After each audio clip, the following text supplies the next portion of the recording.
Hello there! Welcome back to The Spell. We're still doing this. Like the heck? Yes, I know. Look at the days it is. Please go on. Tell me more on how long it will take. He continued his search, but no avail. Only natural though she would have kept something as incriminating as a cell phone she used to contact Patrick with a with and you unless she was stupid enough to keep a memento of him somewhere in his search would serve no purpose. Possibly. We don't know that. Maybe that's what Steve wanted all along. The confirmation that he couldn't pay sister's death on or sadness on Roxanne. Well, there's lots of other people. It could be anyone else. Yes, this also could be her as well, so. The pieces of information he had to the moment, considering Roxanne, were as follows. 1. Roxanne might have had an intimate relationship with the husband of his sister. Steve was around 90% sure of it. It was not 100% though. Not until he could find something that would directly link Roxanne and Patrick together. Well, we don't know that for sure yet. 2. His sister's death was a murder, not an accident. 80%. Oh, he likes using numbers. Perfect. 3. The cops had yet to find the culprit behind it. Fact. Well, we don't know that yet. You have information on that? 4. Roxanne might have been around the restaurant during the time of the possible murder. 60%. Yep, he likes to use numbers. The breaks were cut between the time his sister died with her husband and the time they left the restaurant. Fact, yeah, that makes sense. Actually, that's the one thing that I fully remember to an extent. Alongside it, with 3 being debatable in my mind. 6. Roxanne is actually the killer in that sad murder. 50%. We don't know that for sure. Me personally, it could be about 20% if on the low end. 50 to 60% on the high end. If we find information on that. Under normal circumstances, those numbers would have been more than enough for Steve to act. In fact, being suspicious that Roxanne was the source of his sister's sorrow and depression alone would have probably been all he needed. But now, even if he's 90% sure that she had killed his sister, hell, 100%, he might not be able to do anything. He couldn't put Elos's life in jeopardy for something as stupid as revenge.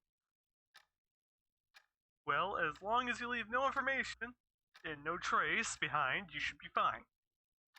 Yes. Stupid revenge. It's stupid. Well, it's revenge. What else? He had to keep telling himself that he lost, unless Lois's voice then come to his ears. I guess so. Thanks. Oh god. You're welcome. Oh god. He left Roxanne's apartment, extremely irritated.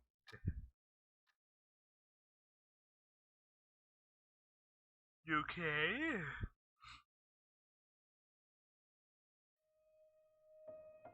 We will find more information, hopefully. It was a mistake. He didn't want to have anything to do with her. He could not support her, precious princess around him any longer. But instead, he now had to date her with her. Of all things. Hey, this is gonna be entertaining. Getting his side then. At the very least, he was able to convince Elos to come with him. With them. Elos, he didn't know what he would do to her. It's gonna make it entertaining. He had killed before, in fact. He killed a lot of bad guys. That is, and since he was that kind of man who acted on impulse, and he was pretty sure Roxanne had something to do with his sister's death, killing her was very tempting indeed. Perfect! The moment Roxanne left, Steve started searching around his apartment for any evidence of tampering. Why would you search for tampering? This was the other reason why he had invited her to babysit Elos. It was fate, because if she really was the culprit behind his sister's death, then there was a bit of chance that she would try to frame him for it. Okay, I can actually kind of see some reason behind that. My other question is, what else is there? It was only logical. Most of the time, close friends or relatives are actually the one behind the murder. If she had in her possession the knife that cut the brakes, or something else that could be linked to the murder, all she had to do was drop it somewhere around the apartment and then wait for the police to investigate. Yeah, but she'll also need to hide it in a way that is not that noticeable. Pretty much. And it also makes sense. Hell, she could even call them herself, with slight suggestion as an excuse. But there was nothing that he could find. At least here was more proof that he was wrong after all. It's time to give up. He finally concluded. Well then. We know what happened in the long run, so... What are you looking at? I'm looking at you, you ugly fucker. Steve closed his cell phone in a hurry. What's that little girl? Yeah? He said vaguely. It was cute. I took a picture of her. And then other things happened. That was a lie. She was his niece, but he couldn't possibly say that to him. He preferred to look like a pervert than tell him the truth. Oh, hi, Sauce. Truth was dangerous. Ah, I knew you were a sick little bastard. But not that sick. Well, thanks. What an asshole. Mark said in a joking manner. He didn't really care. How you doing, Savi? That was probably the only thing Steve liked about him. The fact that he didn't criticize evil by some weak, deprived student. Can't judge too harshly either. I just throw shit and it works. He was evil, I knew it. And accepted it. He was not discriminating against others of any of his kind, because he knew he was no better than them.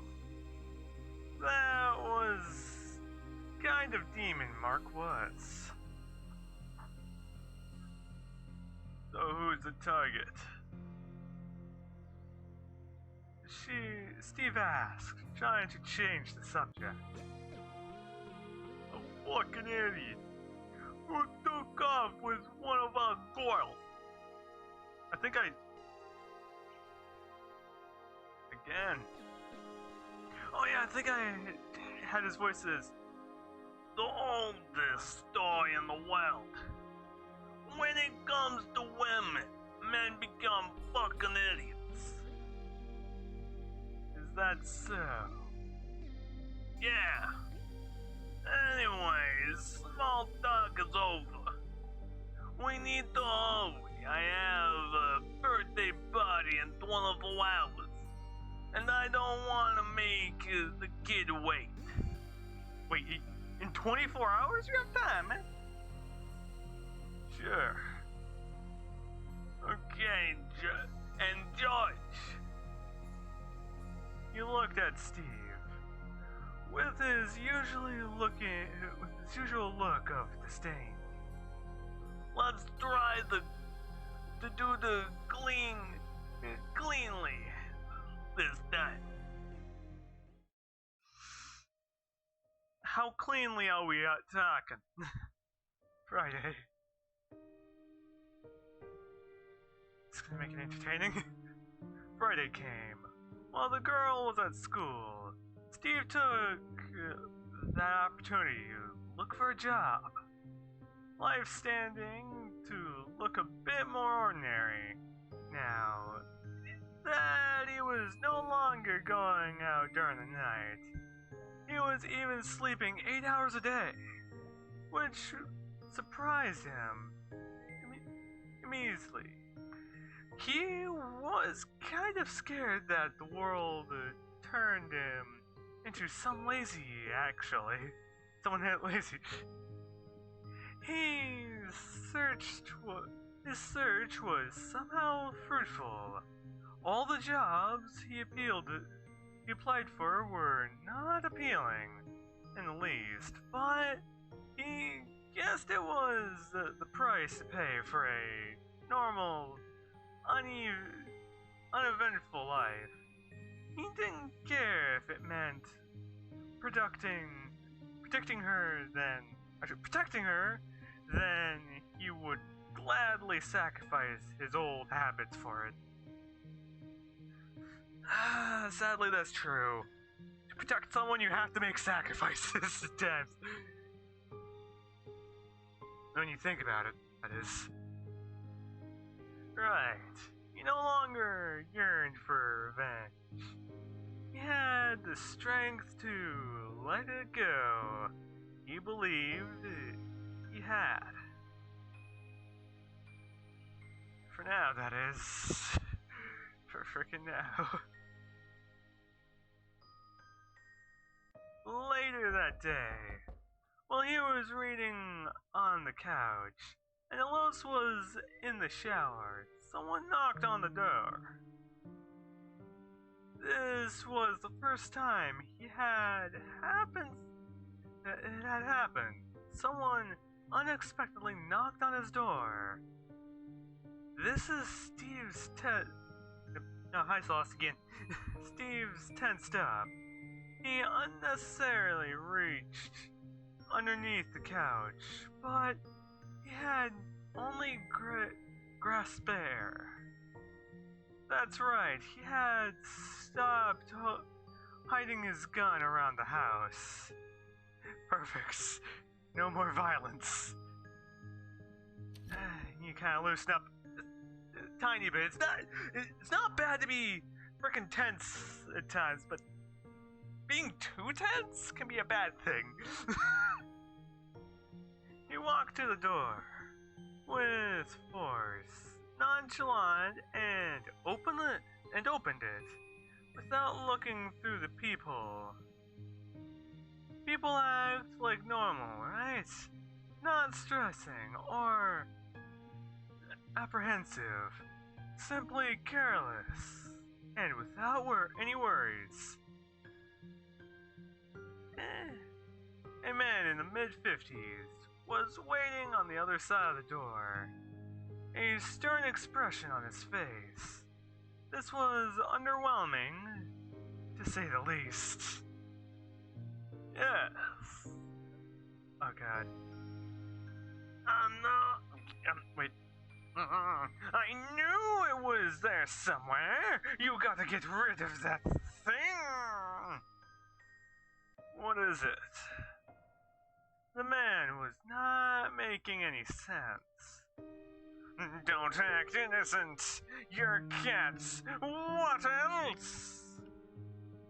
You must be making a mistake. There's no such a thing here. Then what's that right there? A puppet. Outside of that, it's pretty much the end of the episode. So, I'll see you guys next time, and I hope all of you guys have a great, wonderful day, and a fantastic time too. So, I'll see you guys next time, and I hope all of you guys find something fun to do during all this crap that's going on, and have a fantastic time. Oh wait, wrong button.